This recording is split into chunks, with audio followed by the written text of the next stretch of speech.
The Politics program is brought to you, as always, by everybody who supports us at patreon.com/JURY.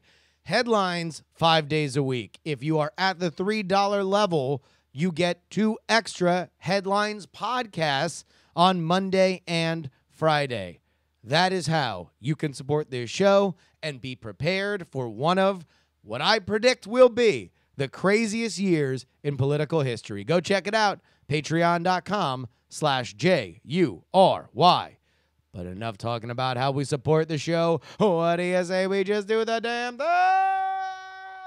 Politics, politics, politics, politics, politics.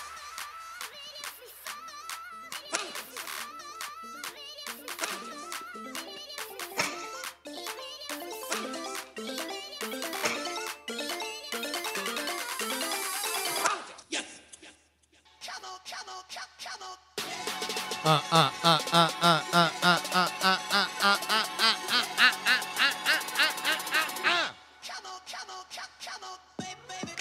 Oh, welcome to the final episode of the Politics program before 2018. My name is Justin Robert Young, and hey, look, I know a lot of you guys like this show because we do our best to break down in a irreverent and exciting way the news of the day. However, I am here to let you know there ain't no news. I literally saw a story today that said Donald Trump is lonely and gaining weight. To which the person that quote tweeted it said, "Bitch, he ain't special, me too." Now, I'm not here to debate whether or not President Donald Trump is lonely, which he almost assuredly is because all presidents kind of have reported that. Who talked to paintings? I think it was Nixon. I think Nixon would walk the halls and talk to paintings late at night. In fact, in terms of loneliness, that was why George H.W. Bush and Bill Clinton wound up becoming friends, because he had nobody else to talk to that understood what it was like to be the president of the United States. And he's probably gaining weight because that motherfucker eats like McDonald's and pizza every day. Like, of course he's gaining weight. What the fuck else do you think he's going to do? Losing weight? Is he on a juice fast? Hell no. So there's no news. All the news that's coming out is news that had been reported on weeks ago. Everybody's filing their stuff. You're getting a lot of top 10 lists. You know, nobody wants to actually work between Christmas and New Year's, which is why this entire episode is going to be created by questions I got from the chat. I ain't special. I ain't trying to work neither. Fuck this. What am I going to do? Go do a bunch of other shit? Come on. Full programming note, this will be the last podcast like this that I'm going to do before the end of the year. The next time that we do an actual live talking about the news sort of podcast will be on January 9th, because I am on vacation to Japan, which is going to be very, very nice. And, it's whatever. Hopefully there'll be news by then. We'll figure it out. Let's go ahead and get into what we are going to do today. Oh, next week also is going to be our presidential PUBG episode. If you're unfamiliar with the game, PUBG or PlayerUnknown's Battlegrounds, do yourself a favor. Go ahead and just look it up on Wikipedia. It is a really fun game, but we will ask ourselves, me and my Contender co-creator, John Teasdale, we will ask ourselves if all 45 presidents, yes, we are counting Grover Cleveland twice, if all 45 presidents were parachuted on to the PlayerUnknown's Battlegrounds Island, which is, for those of you who don't know, essentially kind of a abandoned military barracks island, right? So you got some town, like some houses and stuff, like a bunch of warehouses, weapons scattered throughout everywhere. Who would win? And we did the math, folks. I'm not BSing you. John Teasdale, mostly John Teasdale, and I went through a big. We statted out everything. We gave everybody Madden stats on how long they could run, how much they could shoot, how what relevant military experience they had. We will explain all of it in the podcast that'll be coming out next week. We're going to record that today, but we're going to release it next week. But before that, let's go ahead and recap and look forward. Recap 2017 and look forward to 2018. What is the thing that we will remember most about 2017? And although we can get into the granular details, we can remember all the rogue Department of Forestries and the Sean Spicers and the Sally Yates and the She Persisted. We can remember John McCain's thumbs down. We can remember the travel ban. We can remember Sean Spicer. We can remember the mooch. We can remember all the special elections. We can remember the Georgia 6. We can remember a Democrat getting elected in Alabama. We can remember Sassy the horse. But in all honesty, the biggest thing that I will remember about 2017 is this is the year that politics went 24/7. For those of you who are new listeners to this show, I didn't want to do this show this year at all. I don't like politics. I like elections. I like the ebbs and flows of messaging. I like the art of getting enough people into a booth on a preset day to hit your button.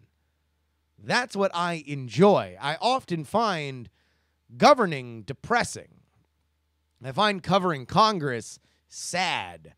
I find what happens when power, absolute power, corrupts absolutely to be something that is wearying. And beyond that, frankly, boring. Unless you are super plugged into this kind of stuff and you are living and dying by literally every issue, normally mainstream political attention kind of goes like this. Very, very, very, very high during election seasons, at its lowest point the year after an election. And then things start to build back up during the off-year elections. And at that point, we kind of know who's running for president. And so there's a little bit of a lull in like the 6 months between after the off-year elections and when people get out there and start really campaigning. So there's a little bit of a dip, and then we begin the steady climb to another presidential election. But holy shit, if this year was the lull, if this year was the lowest possible point, then we're not going to survive the next election. We're going to have a civil war. Like, this is going to be brother against brother if we are not on some level burning ourselves out, because this is the most intense. Now, historically, obviously, we have been a little bit more riled up about times, including the aforementioned Civil War. The 70s and the 60s were still known throughout, the annals of American history as being a very turned on moment for mainstream politics.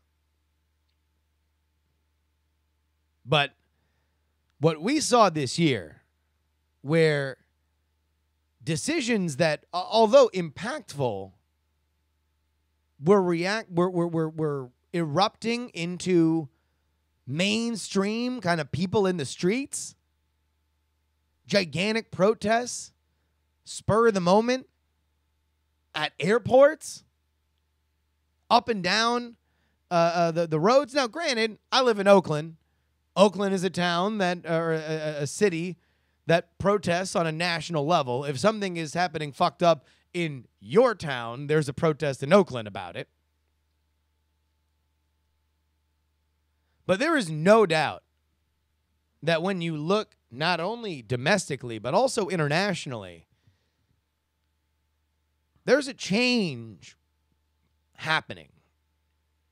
Politics, wherever you are on the ideological spectrum, has become more vital in American life. And it has been my privilege to try and chronicle it with you guys. I can't imagine a time when we would have given this much of a shit about the press secretaries. Honestly, when? When have we ever? Now, you might argue, and I think that there is some merit, that we have very rarely had the parade of characters that we had for press secretary. Sean Spicer was almost literally out of a cartoon. He was only sans a massive mallet that he would bop people on the head with.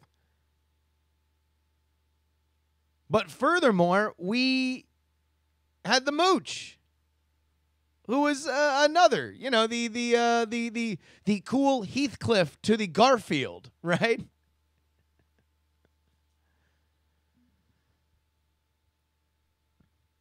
And we even made stars of the press. The people covering this became celebrities. So much so that they wound up feeling the bite of what celebrities feel. Big shout out to Glenn Thrush. Glenn Thrush was a supporting character to the story we were following about Sean Spicer. He and Maggie Haberman became superstars, not only in the campaign, but also covering the Trump administration afterward. They were among the go-to sources for a lot of these he said, she said, palace intrigue stories that dominated our fascination with the Trump White House. And then, when the Me Too wave came along, he was not spared. Him getting fired, I think, is its own story. The fact that we know about Glenn Thrush getting fired, that other press outlets wrote stories about his actions, which certainly creepy, certainly out of bounds, and certainly fireable. But in general, in any other year, when would we give a fuck about the White House press corps? When, aside, unless you're, Helen Thomas, who is at that point literally just famous in the way that the oldest woman is famous,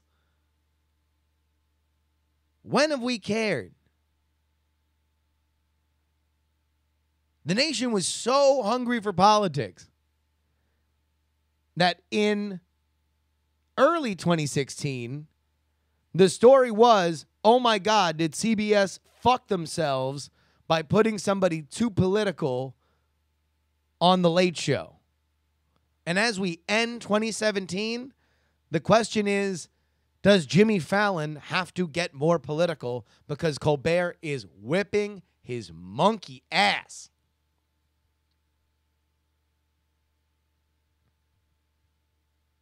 We had maybe the biggest story that we have unearthed since Ken Starr with Robert Mueller. That's an ongoing, every single day, everybody's got to check on it situation. And because we live in the social media era, nobody ever leaves the stage. James Comey, the former FBI director who was fired from his dream job,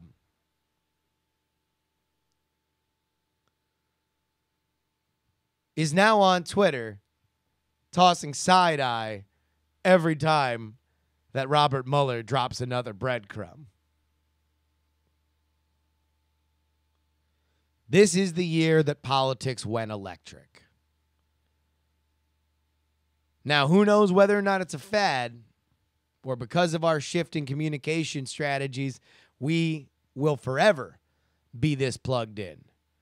But there is one thing that I will say without a doubt, and that is for everybody that did not live through the 60s, that did not live through the 70s, or was not politically minded enough to pay attention on the level that existed at that time, we will never forget our first.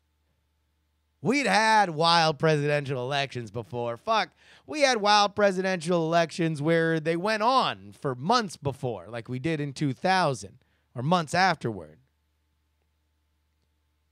We never had an off year like we had in 2017. But the big thing that I would like to point out as we wrap this year up is that, man, does 2018 look even bigger. Like I said, it would blow me away if we could get more intense than we got in what was supposed to be a moment of respite this year. But holy shit, we might actually see it happen. And so with that, I would like to go ahead and open it up to people that were in our pre-show. Of course, you can always watch me live on twitch.tv. It is a live streaming platform that is very easy to get to. All you got to go is twitch.tv/Justin R. Young or justinryoung.tv if that's easier for you. If you have the app, it'll let you know whenever I go live. You can watch or listen audio only. But I asked folks that were down there in our chat, big shout out to everybody, what they would like for me to make predictions on going forward into 2018. So I'm going to read through those, but also I am going to give you guys my own predictions along with them. And here's my first story today in Axios about how politicians on Capitol Hill, congressional politicians, are possibly looking to bring a reckoning to Silicon Valley. This is their explanation paragraph. Some on Capitol Hill are exploring the idea that companies like Facebook and Google have designed products with the intention of getting and keeping consumers addicted to the feeling of getting likes, comments, shares, and hearts. Last month, a staffer for Senator Mark Warner's office organized a briefing featuring Tristan Harris, a former Google design ethicist, who argued that tech companies unethically manipulated their users. Academic Zeynep Tufekci, who is a prominent critic of Silicon Valley. I have made this prediction for a couple years now with full disclosure. I have made this prediction for a couple years. In fact, before 2016's election got crazy, I predicted that the theme we were going to see the most was the emergence of the culture wars coming to Silicon Valley. And we would see some right and left lines being driven or being drawn specifically on issues like the gig economy. Uber, Lyft, TaskRabbit, and the like. These are companies that have flourished tremendously because they are not hiring employees. They are hiring at will people who would like to make a part-time living. This means that if they don't cap hours, that people can be working tremendous amounts of time while not receiving vacation or pension or anything like that. So, I am still predicting, and I am predicting this year, that we will see more of that. But also, I think we're going to see a little bit of what they're talking about here. The idea that social media is hurting us and needs to be regulated going forward. That social media is not here to make us smarter.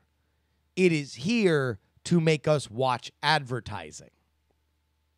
Now, are a lot of these arguments the exact same arguments that we saw with television? Yeah. If we look even back further enough, we'd probably be able to see a lot of these same arguments being made about newspapers. And I'll tell you what, if we looked even further back, I'll bet you we'd be able to find a lot of these arguments being made about the written word. However,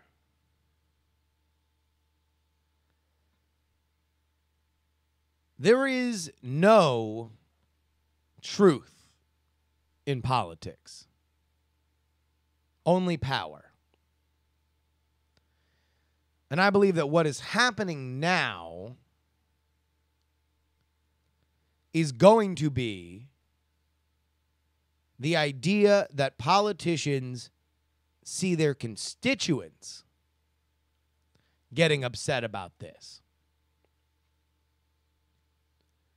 That means that they can have power by squeezing it.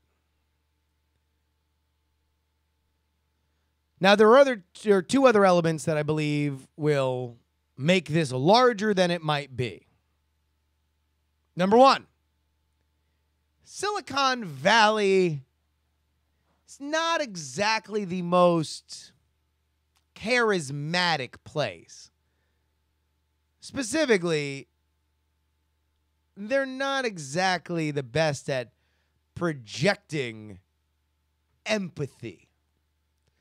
So if you were to ask people engineers who work at Facebook and everything, why are we creating these silos that continue to keep people inside? They will say it's because it's what they want. If you ask them, do you think that's harmful? They will say it's what they want. Combine that with the fact that Facebook and Google have effectively owned advertising.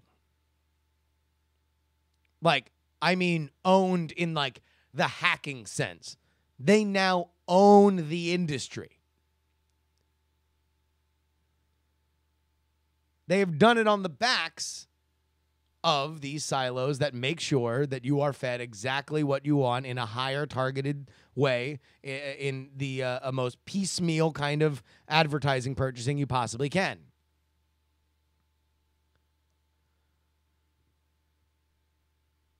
There's not a lot of, we've thought long and hard about the social good we can do, and therefore that's why we've made that decision. That means that Silicon Valley will always react poorly to these kinds of issues. Hell, ask Mark Zuckerberg when they first asked him about the fake news stuff after 2016. He laughed it off, said it was silly for us to think that Facebook could have had a real impact on the election. He sure as fuck changed his tune now publicly. Now, I don't know the heart of Mark Zuckerberg. But if I were to say that me and Mark had a few whiskey nips and got to talking honestly. And I said, how much has your opinion really changed about fake news since you said that? It wouldn't shock me if he said, yeah, not really all that much. But his public tone has changed. And the reason why is he sees coming what I see coming. That what we're going to begin the trend of this year are politicians understanding that social media is mainstream on a level that we have never seen before, and that the public wants it to be regulated, if not broken up. Specifically, the idea that the platforms that are funneling people round and round and round are also selling the advertising. Regulation and rumors of breaking them up like AT&T. Baby faces. That's my prediction. Now, I don't have the nuts to say, I don't have the nuts to say that it will happen. I do think it will be talked about. All right. Let's get into some other predictions. These were ones from the chat room. I didn't get who wrote this. I think it was an amalgamation of a bunch of people. Will Trump be impeached?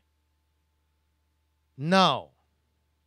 2018 is not the year that Donald Trump gets impeached. Now, Donald Trump could resign, but man, I don't even know what will happen, what could happen that would make that man resign, even if, and we will get to our Wave Watch prediction at the end of this episode. But even if the Republican majority were to be dissolved underneath a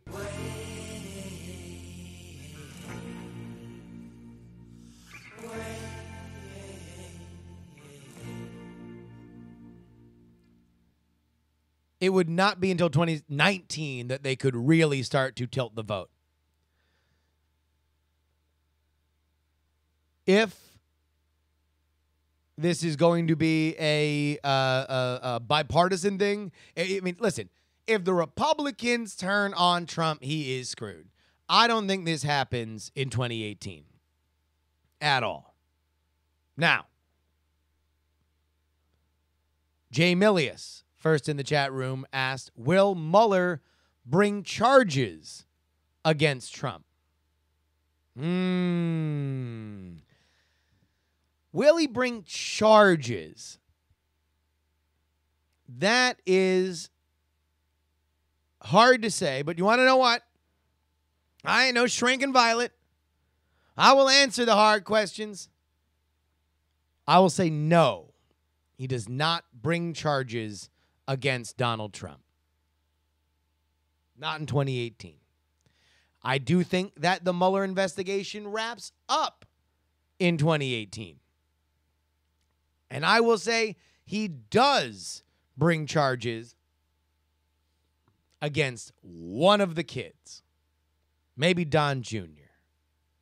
I don't think he'll bring charges against Kushner, but I think that he's going to go after the family. I don't think he's going to go after Trump.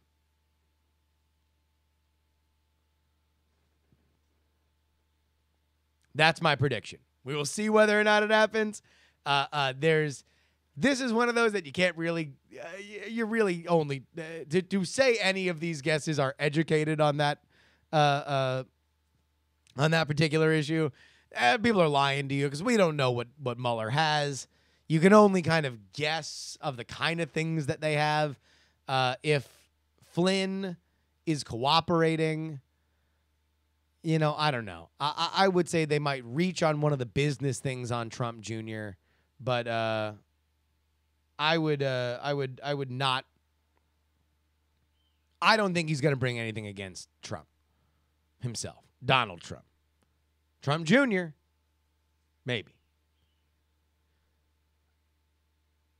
Here's another one from Jay Milius. How many resignations for sexual harassment before Election Day? This is a great one. Because, as we predicted on the show, not predicted, but we reported here on the show, the Me Too thing is not avoiding old congressional stuff. In fact, one report said that there were how many people in Congress? How many people were being reported on by CNN and the Washington Post as having had sexual harassment claims against them? How many people? Was it 40 people?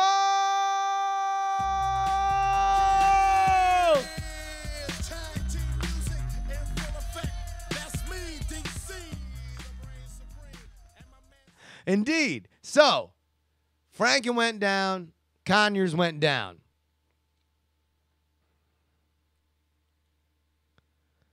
How many more resign before Election Day?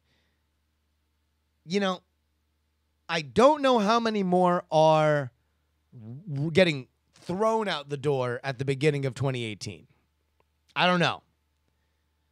Because you would think that if they were going to be chucking people out the door, that they would have done it now. Now's the quieter time to just shuffle some creeps through the back entrance.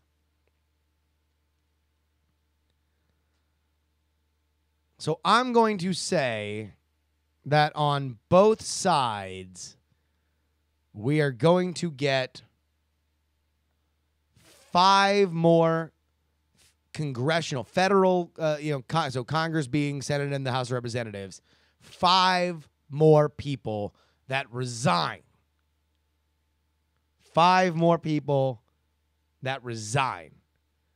Now, we might get a lot more whispers and rumors, but I think we get 5 more resignations before Election Day. Here's one that came in from Sunbun, one of our faves here. Sunbun. Will the NBA or NFL champions visit the White House in 2018?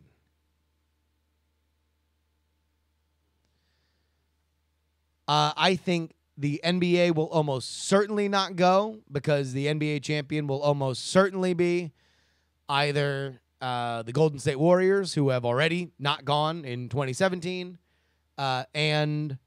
or the Cleveland Cavaliers, for whom the most popular player there is been on record calling the president a bum on Twitter. So I will say that no NBA team will go. And I will say that the NFL team will go because the most likely people that would win the Super Bowl are Patriots, who will almost certainly go, Steelers, who would almost certainly go. Really, the only team that I would say would take a stand, or rather, a knee,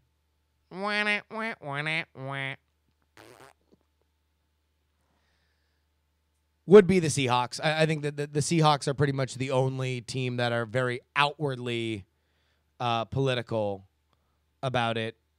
I think anybody else, they're... Listen, NFL owners are kind of overwhelmingly Republican. That's not, a secret. So I would say that it's highly likely that the NFL team will go. Now, I think many players on the NFL side might not attend, but the NFL team will accept the invitation. The NBA will almost certainly not. Which, by the way, isn't it kind of weird? I'm gonna get my Andy Rooney on. Isn't it kind of weird that for anybody out there that's talking about how a lack of patriotism is ruining the NFL's ratings and ticket figures? Isn't it weird that the league that is more political, more outwardly political, a league that had one of its top players say that people who are these proprietors of teams should not be called owners because it was a troubling verbal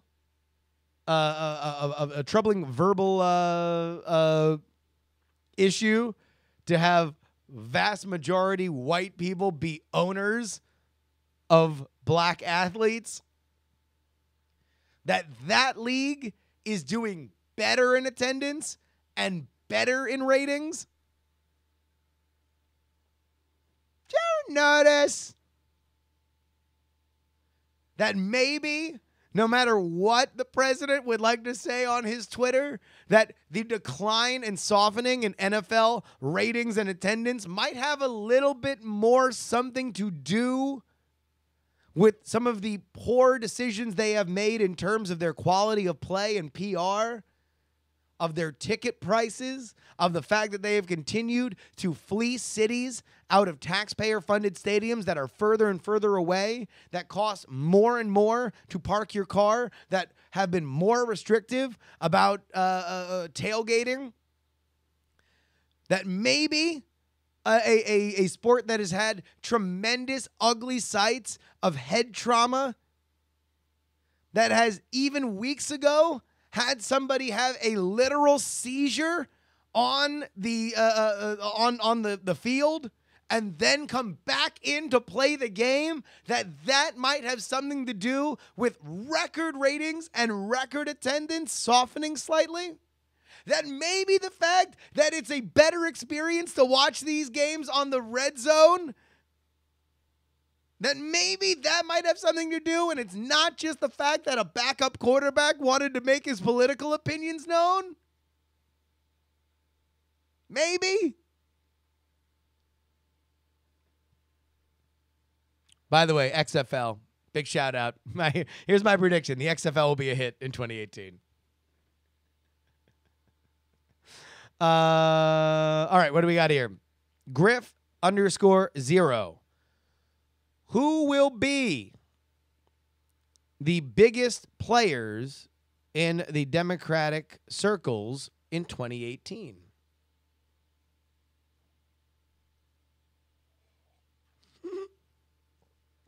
Max Trollbot, I'm sorry, before we move on. Max Trollbot says the NFL concussion protocol would have cleared Kennedy to go back into the parade in Dallas. Not untrue. All right. Who will be the biggest players in Dem circles in 2018? Well, so let's take a look at the power players now and who the rising stars are.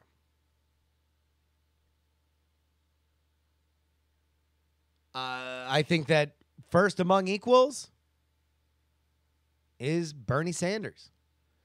Bernie Sanders is going to be a force to be reckoned with. I think Bernie Sanders is going to run in 2020.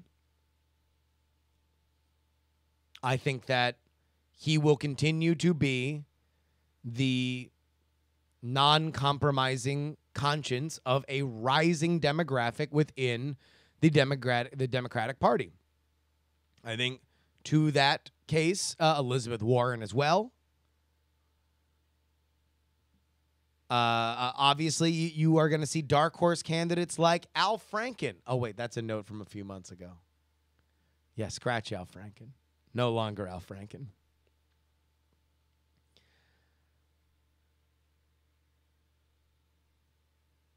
Now, who are the rising stars? The rising stars, I would say. Waffle Advocate says, will Sanders actually join the Democratic Party? No. No, he won't. And that's part of his shtick. His shtick is he'll run as a Democrat, but he'll never join the party because that's how you know you can trust him. If he joins the Democratic Party, his shtick is kind of over, right? He's got to be outside to be who he is. We are going to see a record number of women candidates run in the Democratic primary, and they will begin to raise their profile more and more in 2018. Remember, 2018 is a lot of congressional elections. That means that a lot of people that are in Congress or have a name will go out and campaign for people that they want to support them when they run for president. All the pieces fit, right? So you're going to see rising stars go out and campaign hard in 2018. Who are they? I'm going to say Oakland's own Kamala Harris. And despite the fact that she is saying up and down that she ain't running for shit, Kristen Gillibrand of New York.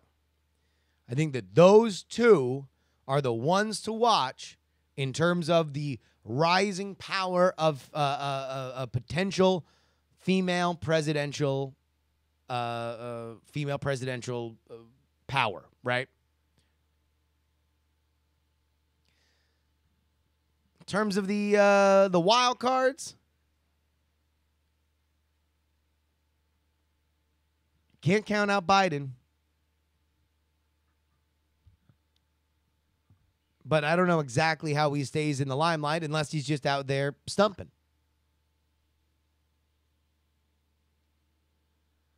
So those are the people that I think will be the power players in the Democratic circles. I think that those people are going to be the ones that will work hard to get themselves in front of powerful issues and explode. JC Calhoun says Cory Booker. Man, I have always thought that Cory Booker was just like the next guy. But I think his time might have passed. Number one, Cory Booker comes from, a problematic state. I think that there are some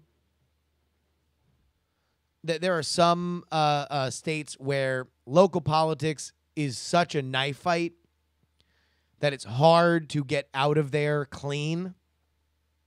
I think Texas is one of them. And I think New Jersey is one of them. Cory Booker has been a part of New Jersey politics for a long time. I think New Jersey politics is very good at showing you where the bodies are buried. Beyond that, he is a Clinton-era kind of candidate.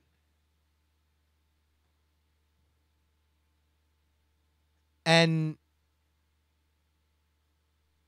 I think the excitement of the Democratic voting base has kind of moved into a more leftward slant.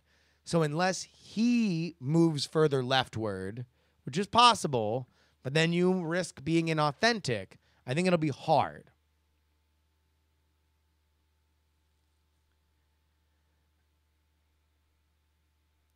All right, I don't know where this one came from. Will we see net neutrality legislation? I think we will.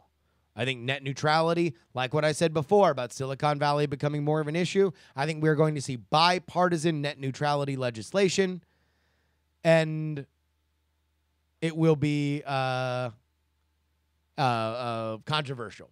Shocker.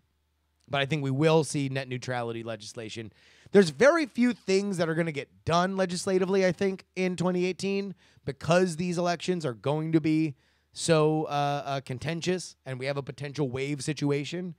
So nobody really wants to cede too much ground on either side. But I think net neutrality might be one of them.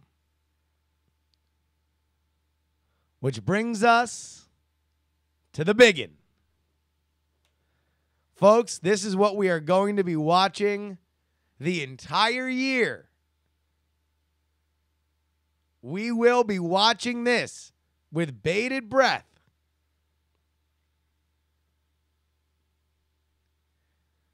Will there be such tremendous turnout for the Democrats that we will see the Republican majority in both houses of Congress And quietly get swallowed by a wave. What was that? It gets swallowed by a wave.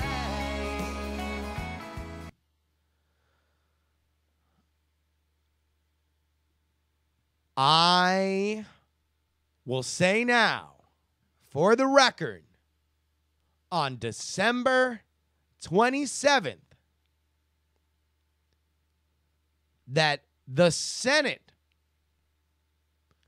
will be taken by the Democrats. And I will say that the House, pause, I kind of want to roll the dice here. My heart and my head say that they won't.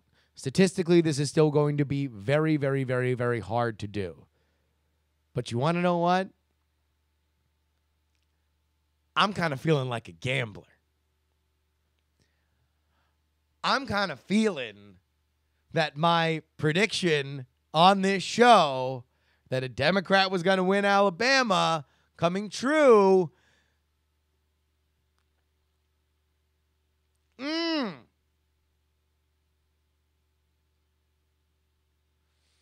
Ladies and gentlemen, I believe that on Election Day in November 2018, the headlines will be indeed that there was That's just the wave.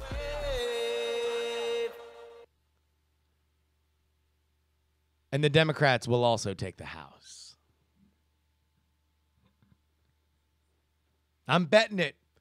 I'm betting it big. I'm betting it big.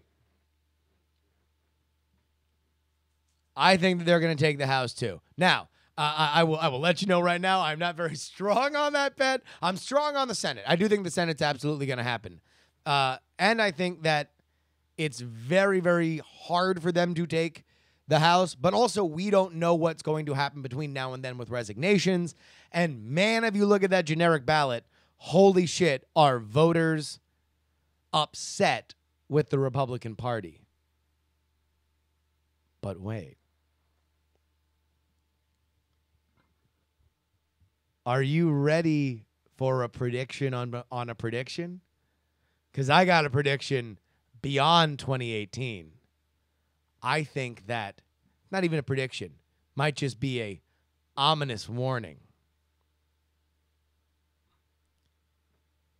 I believe that if and when they take both houses, it's the best possible thing for Donald Trump in 2020. Because Donald Trump is a far better opposition candidate than he is a candidate in power. And if the economy is good, it will be hard to oust Trump as he fights to take back Congress. Now, ladies and gentlemen, I want everybody to close their eyes. I want you to imagine yourself out in space.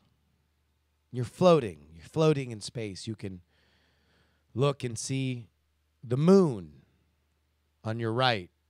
You look to your left and you see Earth. Now feel slowly as you move closer and closer to the earth. Feel as you begin to see what is the outline of North America. See now what is the outline of America itself. Look on the edges of America and see, even from space, what you can project to be the lapping shores of the coast. Understand and feel the earth shifting. Sense the ever so slight but undeniable movement of the tectonic plates. Now do yourself a favor and concentrate on the borders of what we know is America. And think about the direction that America is moving through the world.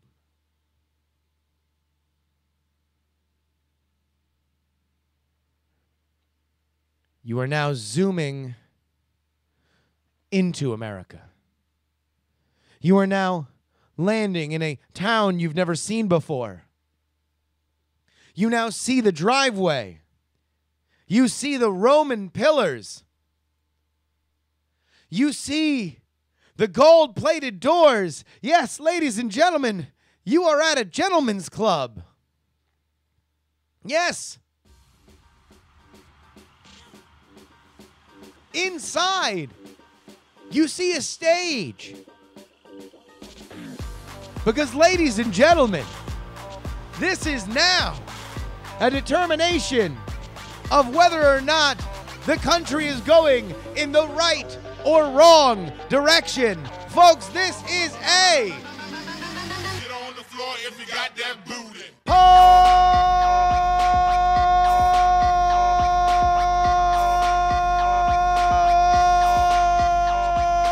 Dance, dance, dance, dance, dance, dance.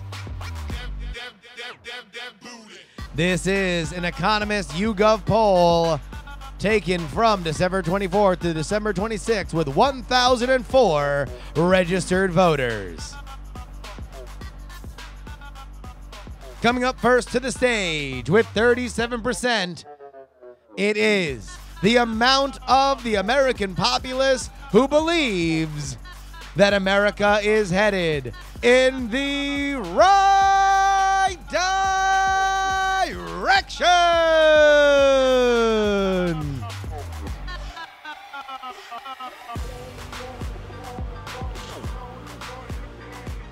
But your headliner, with 52% of the vote, it is the amount of the American populace that believes that America is headed in the wrong direction. Yes, folks, that is a 15% spread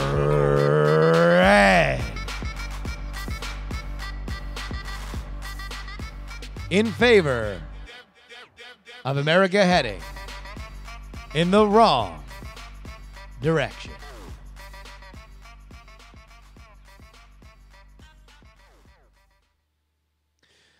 Folks, you can go ahead and write into this show using the email address theyoungamerican@gmail.com. Again, theyoungamerican@gmail.com. I asked folks to write in with their predictions for next year and their questions of things that I should predict.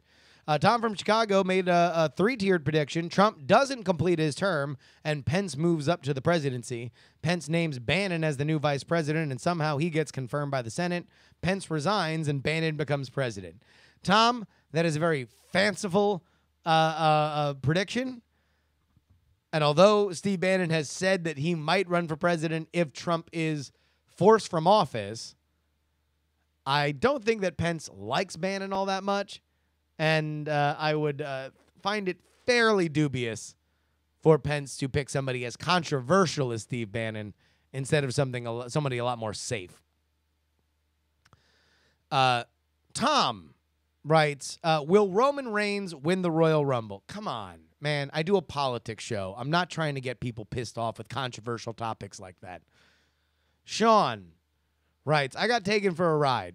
I saw the 7-word CDC ban on Facebook last week. I clicked the links to the source, and I can't recall now. I read the article and drew a conclusion. Now I am hearing that the words aren't banned, that their use will reduce the odds of funding. My mom told me when she was writing proposals for grants that she had words to include or exclude to increase her chances of getting funding. What I did was wrong. I am mostly in a liberal bubble online. But when I see multiple respectable, long-standing organizations reporting something, how do I determine if they are reporting it wrong? I miss Circa News. I could follow a story as it evolved with no effort on my part. Retractions and updates got delivered to me. This story also annoyed me, Sean. This was dumb. And you could tell that this was dumb. It was a lot like the Donald Trump is now allowing elephants to get murdered stuff.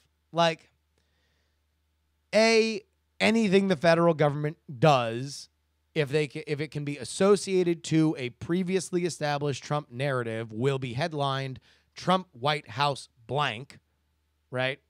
Yeah, this is happening now. The Zealous is saying the Melania tree thing, that Melania Trump is ordering a 200-year-old tree be destroyed. The story is that the White House has determined that the tree is rotted beyond repair, and so they're removing it. Had a good run, 200 years. They're removing it, and they're going to plant its fragments around the White House. So Melania, on some level, has some a sign-off on it, I guess. I have to be honest, the story's so stupid, I haven't really even followed it.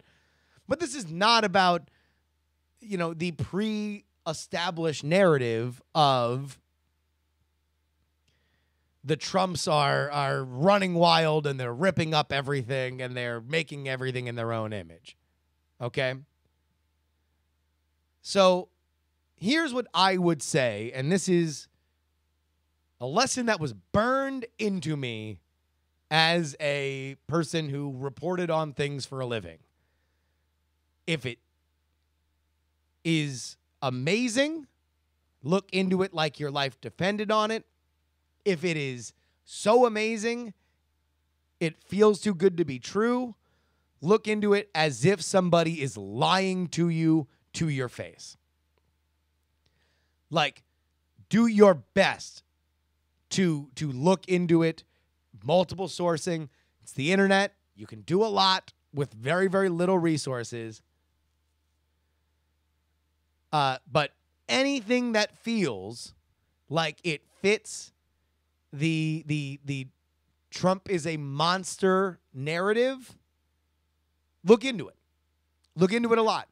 Not because you believe that Donald Trump is a great guy, because you want to be better informed. That's all I'll say. I was making fun of Tallahassee last week on the show. So Austin from Tallahassee wrote in. He said it's really not all that bad. Tallahassee has plenty of culture, a burgeoning foodie scene, drug violence, and rampant poverty. Go Knowles. But yeah, our legislator sucks a giant whale dick. Well, I have many, growing up in Florida, it will surprise nobody that many of my friends are FSU alums or fans, or both. So there's certainly plenty of Knoll banter in my life, and I congratulate FSU on fraudulently being in a bowl game, despite the Reddit investigation that proved that they weren't actually eligible.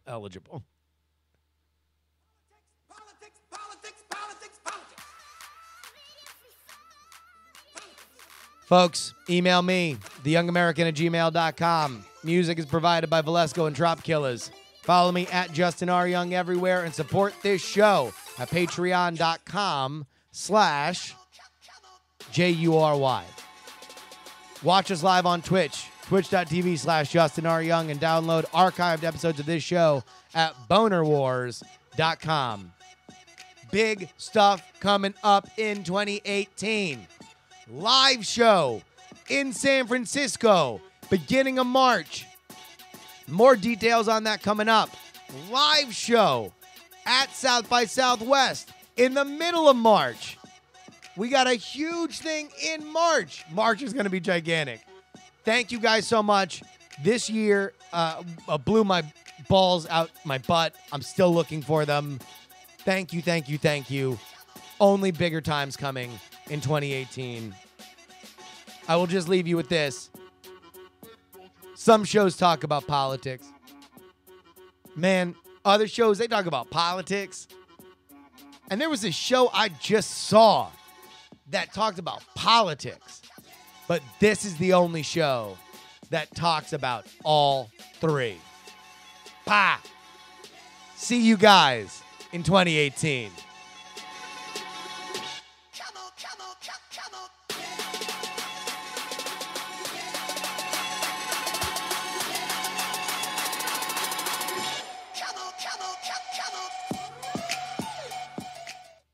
Diamond Club hopes you have enjoyed this program.